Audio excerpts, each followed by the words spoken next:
Thanks.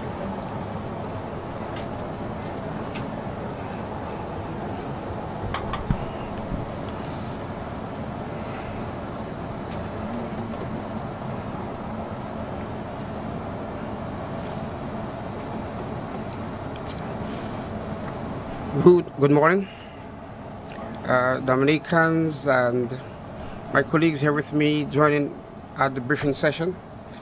I'm here today again at the request of the Honorable Prime Minister, who sends his greetings and asks that I chair this briefing session. Today we deal with access to water, access to telecoms, access to electricity, road access. And we have with us the Permanent Secretary of the Ministry of Public Works, Mr. Cecil Shillingford from the ODM, General Manager Etinoff of the WASCO, and I think PS Public Works will provide the briefing on Domlec. As with every day, we thank all of those who are part of the team, the rebuilding team. We thank agencies, we thank public officers, we thank staff, management of the utility companies, all collectively who are making this process the success that it is. And again, we repeat our appeal to the general public. Patience, tolerance are still the watchwords, that we continue to care for each other and not be making anything too difficult for each other. We are all in the same process, part of the same process, having gone through the same experience, and therefore it's important that we keep reminding ourselves every day that the adjustments are different for different persons.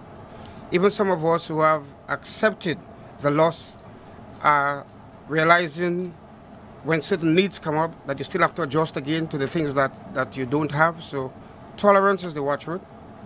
And while we continue to work very hard at different levels in different agencies, we must be very mindful of the fact that we are in this together. It's a tall task, and it's only together with tolerance, acceptance, patience that we will make this rebuilding effort a success. At this stage, I will ask probably first to the podium the Permanent Secretary of the Ministry of Public Works. She will be giving an update on road access, and as I said earlier, also an update on access to electricity where we are today. I invite the Permanent Secretary now to the podium.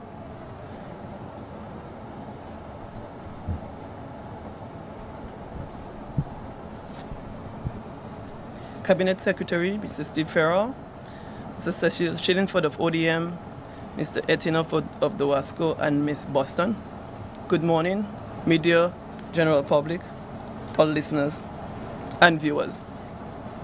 We're happy to report this morning that residents can now access Douglas Charles Airport via the Bells Road. You can also access Grand Bay and Soufriere. Grand Bay and Soufriere were restored on Sunday. Therefore, access has been restored along all major roads except the communities of Scott's Head, Wharton Waven, and Geneva to Bagatelle. In all three communities, work is actively ongoing. In the case of Wharton Waven, with the bridge access, we are currently looking at a footpath while we prepare to install the Bailey Bridge. As well, we are also approaching the village from the community of Coptall. So either way, we are trying to get the community of Wharton Waven out. We expect that by today, Scott's Head will be okay while we continue to progress on the Geneva to Bagatelle Road. The ministry in general currently is focusing on increasing safety of commuters by undertaking clearing and cleaning works across the entire country. A heavy focus is being placed on the capital of Roseau in order to restore the city to some state of normalcy so that we could resume our business activities. We again request from the residents that we, as much as possible, avoid driving through the city while we walk across. We are aware that we need to consult with our insurances and go to the bank and transact in Roseau, but at the same time also aware that we need to clean up so we can make it safe for public use as soon as possible. I take, from the point of view of the Ministry of Public Works, I take the opportunity to thank residents, particularly of the communities where we've not yet restored access, as well as to thank the entire team, and that includes staff, the heavy equipment operators, the people cleaning all across Dominica, as well as the service station who've been very patient with us. Let me at this point give an update on restoration of electricity from the point of view of Domlec. The following areas have been powered over the past 2 days: the Financial Center, Government Headquarters, National Bank of Dominica, J. Astafans and Company, J's Bookstore, Burton's and Company, National Cooperative Credit Union, Deepak Scholar Lab. We are also happy that the first street light came on last night. So this is of note. Let me just also say, from the point of view of reconnection of electricity, just to note that all residents and basically wherever we will require connection will need to be tested, retested. And from the point of view of the electrical division, we are looking at the homes with roofs on. So if your roof is off, it doesn't make sense because you will not be powered up. So if your roof is still on, it still has to be retested. Priority will be given to the city of Roseau, as we expect this is the area that will be powered first. So we want to go we are working hand in hand with Domlec so that the buildings can get tested and then they can be powered up. Thank you very much, Capsec.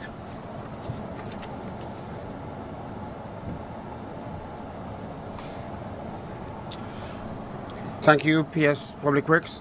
This will surely assist. Yesterday we were discussing returning back to work and distribution. I think the road access is a very positive step in ensuring that we can move more freely with supplies, and that the persons who are to report to work can report now in even larger numbers. I will move directly into the water access and call to the podium General Manager of the WASCO, Mr. Etienne. Thank you, CAPSEC. Morning, ladies and gentlemen, PS, other colleagues, the media. We have to report this morning that WASCO has been making tremendous strides. We give thanks to the Almighty God for the efforts that have been made thus far and the successes that we've had. Thanks to the government of Dominica, the Prime Minister, the CAPSEC, the Permanent Secretary certainly of the Ministry of Public Works, and our own Permanent Secretary in the Ministry of Housing. We have been able to restore water in the Roseau area. Goodwill has had water for some time, and yesterday, about midday, we were able to restore water in Roseau proper. Last night, we had to turn the system off again because of the number of complaints of properties being flooded. Of course, there are a number of broken pipes all over Roseau, but we are working on repairing some of those leaks and to turn the water back on today. We are happy that that Monbridge tank is almost filled at this point, so once we turn the water on, there will be water all over Roseau. There are a number of other communities that we're able to restore water, and some that we are working on. Calibishi, we hope we'll be able to restore water there today. By this evening, in the Good Hope, Castle Bruce area, we do have some water, and we'll be able to restore some more water in the Sansover, River Siri, Good Hope area by tomorrow. And we're working on a number of other areas at the same time. In the area of Wesley Woodford, Calibishi, very problematic area there. We have some tremendous challenges, but we have been supported by the USAID and PAHO, who are assisting us in doing some purification of water and distribution by trucks in that area. We are also using a number of trucks to distribute water in a number of areas. In Warner, we were able to send some trucks there yesterday. We'll be sending trucks to Maho, Massac, St. Joseph during the course of today, and a number of other areas as we move along. In the area of Qualihu and Kulibistri, we'll also be setting up purification systems and continue our delivery by trucks. We are continuing clearing. Snug Corner area intake is cleared, and we are repairing some pipes there. And we hope by the end of this week, by Friday, we will see water in the Wallhouse, Loubier, Point Michel area restored. Also in the Benz area, we're undertaking some clearing there. And of course, as I indicated, the Kalinago territory, of course, we are trying to restore water by tomorrow. And so we are working tirelessly thanks to the hard-working men of the WASCO who go round the clock, and of course the continued support from the public and the government of Dominica. We do appreciate that support and continue to ask the public for that kind of support and appreciation, and of course the encouragement so that we can continue. Thank you.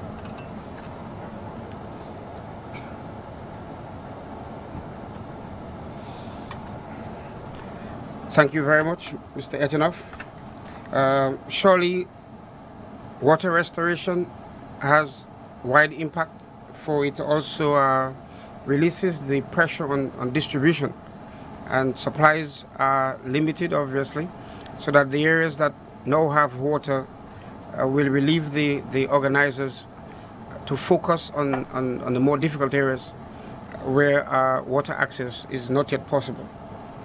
Our final contribution is from Cecil Shillingford. He's from the ODM and part of the EOC Emergency Operations Center, and he'll be briefing us on telecoms. Cecil.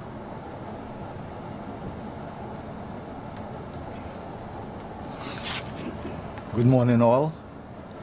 As you are well aware that you can pretty much do absolutely nothing without communications, and because of the severe beating that the telecoms network took during the passage of Hurricane Maria, we almost had a 95, almost 100% cutoff of the entire telecom system. So it really impeded and hampered our response activities. However, I'm pleased to announce that as of today, from the Flow network, and that's the mobile end of the Flow network. We have restoration in the following locations: Roseau and environs, spanning all the way to the south to Point Michel and some parts of Bellevue-Chopin. I can speak to Bellevue-Chopin. You have to be on the edge, overlooking Roseau, to get some service from Flow, because it's a little distance from Roseau. As a matter of fact, the first night I went to sleep in Bellevue, walking up, of course, no roads at the time. At 4 o'clock in the morning, what I did is before I went to bed, I put in all my WhatsApp messages. And at 4 o'clock in the morning, I walked to that edge, and all my messages went out and all incoming messages came in. And then I went back home, and 1 hour later I did the same thing. So if you drive around that area right now, you can drive to Bellevue. As a matter of fact, you can drive all the way to Granby right now. You will find a lot of people on the edge of that area. They're either receiving or sending messages. So we are happy for that. Mont Daniel covering areas on the west coast all the way down to Coulibistry, Kinfield, Massac, St. Joseph, pending some remedial work, Portsmouth, and that includes, well, Portsmouth proper, and it includes Glanvilla, Cochrane, covering Mont Prosper and Sylvania, Pontcassé covering Bells and the interior. Mobile service is expected to be functional in the following areas by the end of this week. That's Friday, October 6, in Marigot, Eggleston, Stock Farm, Wesley, Calibishi, Viecas, Blemham, Picard, Emerald Pool area, including Castle Bruce. In terms of the mapping television service, assessment and recovery of active devices is going. Fixed line services. Fixed line services is workable in the following areas, and that is contingent on the line planned to individual households. If your line is severed from the main lines going into your home, obviously you will not have any service, even if there is service in that area. So the fixed lines is contingent on that. So Roseau, Canefield, St. Joseph, Portsmouth, Mahou, and Pontcassé. There are a few fixed lines operational at this time. In terms of restoration to government and the private sector, the Government Financial Center and the police headquarters, those have been restored. Ross University, National Bank of Dominica, First Caribbean Bank International, Scotia Bank, First Domestic Insurance, Fast Cash, Fort Young Hotel, NCCU, Clare Harbor, and Auto Trade. The company will continue feverishly trying to do whatever it can to bring additional service back up for its customers. In terms of Digicel, Digicel was also very aggressive in trying to bring their service back up. By the end of the first week after the storm, they were able to restore Glasgow and Great George Street. And the range at that time was from Point Michel to Jimmet, as soon as that tower up in Glasgow came back up. And then the following day, they were able to re-establish a service in the Layu area, and that gave them some coverage between the northern part and Jimmet. By the 27th, Digicel had restored 5 sites in and around the Roseau area, and by later that same day, were able to restore 2 more services in the Roseau area. They sought and received approval for the use of a 15 gigahertz to 18 gigahertz microwave system to expedite the restoration of services. Digicel also reported that they had limited cellular services with massive congestion, and that would be anticipated anyway because everybody wants to use their telephone right now. Which is a good thing. They can at least touch base with friends and family, but it's a bad thing for us because most times when you try to dial a number, it runs into the person's voicemail immediately, and sometimes you think, people are not taking your calls. But it's because the lines are so congested, it routes to your voicemail. They have 2 VSATs presently working for connectivity in the areas of Granby and Soufriere. And they also had 2 cell sites restored in the Point Round area in Portsmouth. This added to the range in the north so they could go deeper, get deeper coverage in the Portsmouth area. And then they were aiming to re-establish in Paybush and in the Monbruce area. So that is pretty much the service that we have. And you will see that it is a very extensive service at this point, because you can pretty much get telephone connectivity, albeit not 100%, but you can get connectivity in very many parts of the country. Maybe I should talk briefly about some other systems that are around, and this is more or less for disaster purposes. The ITU provided a number of satellite phones for the government system and the Emergency Operations Center. We have a system which is up and running, operated by Vodafone Spain. There is Telecoms Sans Frontières, that's like Doctors Without Borders or Telecoms Without Borders, operating here. It's not for the general public, but I'm just highlighting them. Ericsson Telecom Cluster is also running a VSAT, and Epic Communications. And the last few I mentioned, they're exclusively for a lot of the international humanitarian organizations working here and the Emergency Operations Center. All right, thank you very much.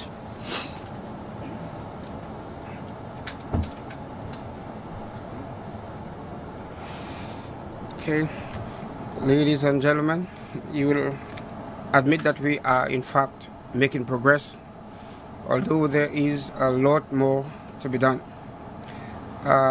Probably before we close, I should just ask if there are any questions from the members of the press here for any of the presenters. Okay, sure.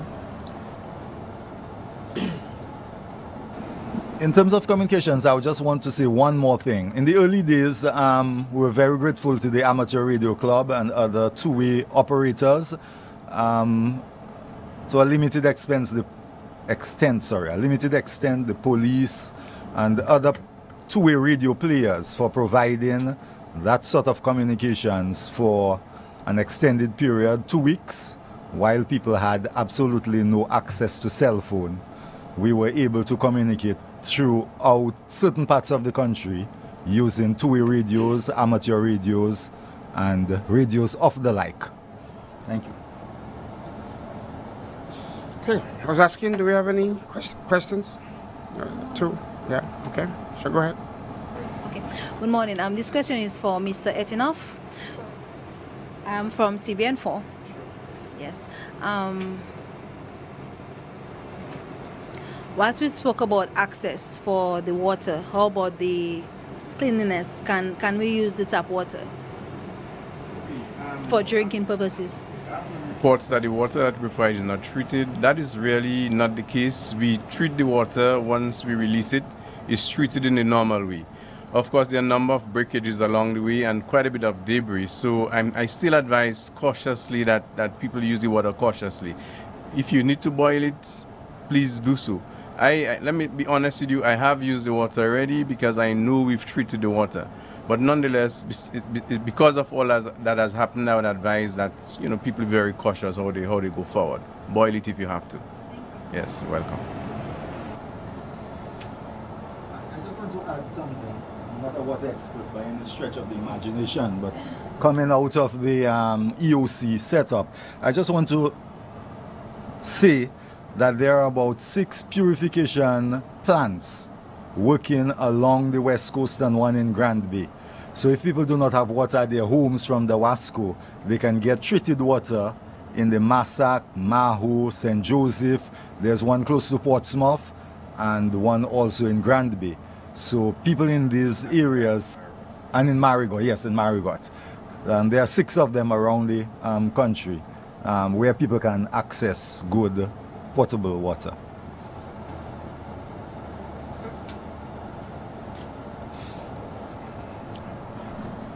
Okay, I guarantee that we would have had a really brief, well-managed press briefing, and I'm happy to see that we are now at the end of the session, and it's left for me to thank the presenters, Cecil, PS of Works, the Wasco manager and his team, thank the members of the press and members of the restoration team gathered here and listening all over, and to thank the listening public for again tuning in to our Tuesday briefing. I thank everybody and again appeal for calm, for tolerance, for dedication and hard work. By now, I hope every public officer is back at work and has registered either in the head office or with the distribution centers in the various districts. It is a serious time for all of us. The task is beyond, but together we need to pool our resources, and I'm appealing to the workforce more so to ensure that by their contributions we return the country to normal as soon as possible. Thank you for being here. See you again at the next briefing.